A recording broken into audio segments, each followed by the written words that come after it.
Hello everyone, welcome to Vidyashree academy. I hope you are doing well. हम केंद्रीय budget 2023-24 पर आधारित प्रश्न डिस्कस कर रहे थे। पार्ट नंबर 20 हमने डिस्कस किया था। हम डिस्कस करने वाले हैं आज पार्ट नंबर 21।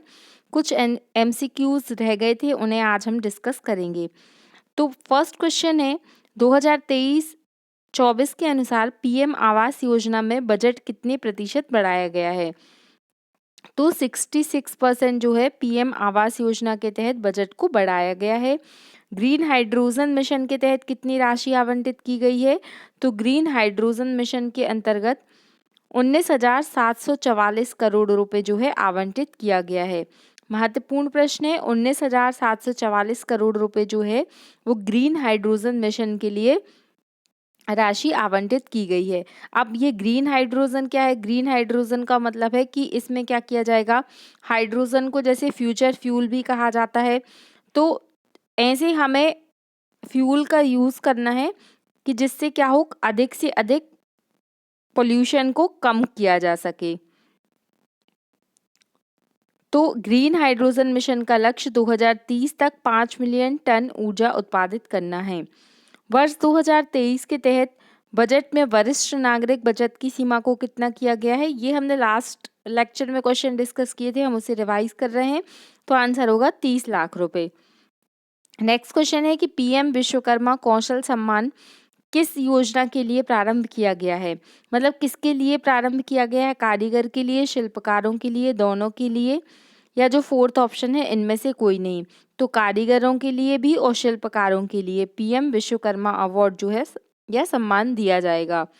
बजट के अनुसार इस वर्ष भारतीय अर्थव्यवस्था की वृद्धि दर कितने प्रतिशत रहने का अनुमान है?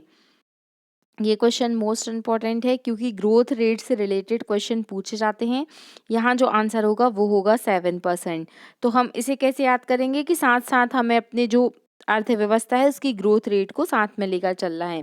मतलब जो है अर्थ बजट के अकॉर्डिंग देखा जाए तो ग्रोथ रेट का जो परसेंट है वो कितना परसेंट है? 7% की वृद्धि से क्या होगी, अर्थव्यवस्था में वृद्धि होगी। नेक्स्ट क्वेश्चन है कि प्रधानमंत्री पीवीटीजी कार्यक्रम किससे संबंधित है? तो ये आदिवासी समूहों के लिए पीवीटीजी अभियान जो है वो शुरू किया जाएगा। नेक्स्ट क्वेश्चन है, बजट 2023 में शून्य कार्बन का लक्ष्य कब तक प्राप्त करने का लक्ष्य रखा गया है? ये क्वेश्चन हम कई बार डिस्कस कर चुके हैं और महत्वपूर्ण प्रश्न है कि 2070 तक जो है भारत शून्य कार्बन का लक्ष्य जो है प्राप्त करने के लिए कार्यरत है। इस वर्ष के बजट में रेल बजट को कितने करोड़ रुपए का प्रस्तुत किया गया है? मतलब इस वर्ष के बजट में जो रेल का बजट है वो कितने करोड़ का प्रस्तुत किया गया है? तो 2.4 लाख करोड़ रुपए का जो बजट है वो रेल को आवंटित किया गया है। भारत श्री की स्थापना किसके लिए की जाएगी? प्राचीन पनडुब्बियों के डिजिटलीकरण के लिए, मिलेट्स के उत्पादन को प्रोत्साहन करने के लिए, उर्वरक के उत्पादन को बढ़ाने के लिए, इनमें से कोई नहीं।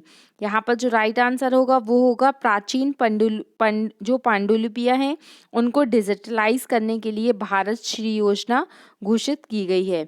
तो आपसे पूछा जा सकता है, जैसे हमने याद किया था कि मिष्टी योजना का संबंध किससे है? मैंग्रोव वनस्पति से है।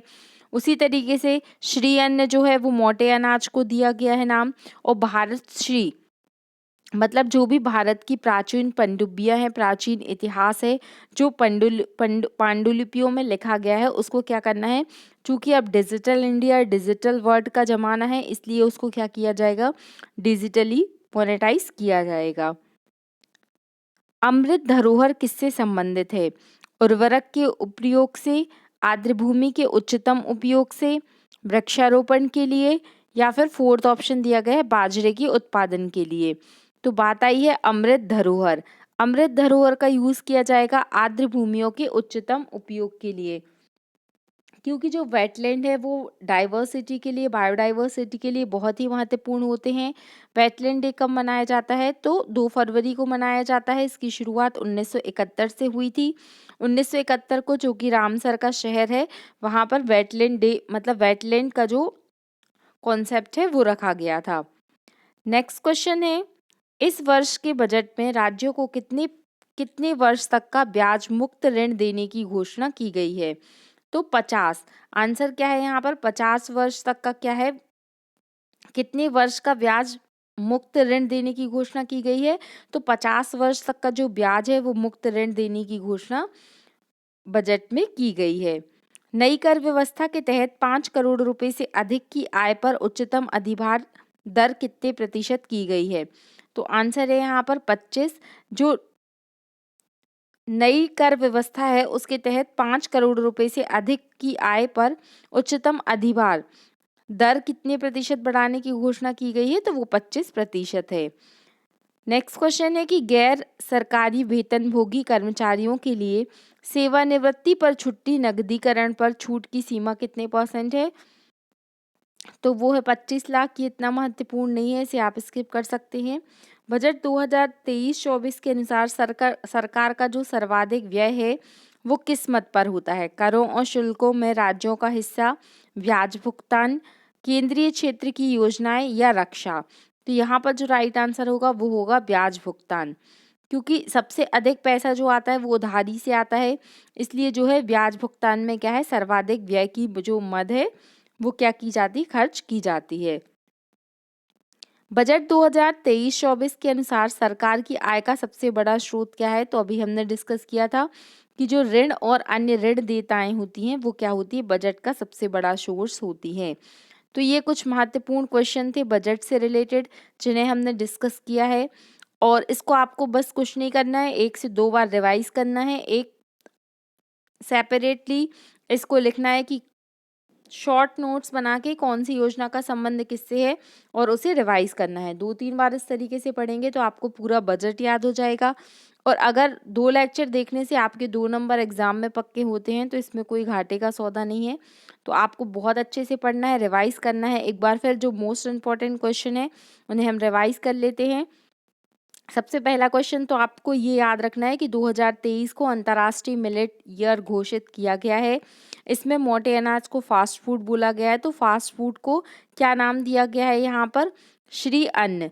श्री अन्न जो है वो मोटे अनाजों को बोला गया है, और इसका सेंटर कहाँ पर खुला है? वो खुला है हैदराबाद में। सेकंड, इसमें महत्वपूर्ण प्रश्न है कि जो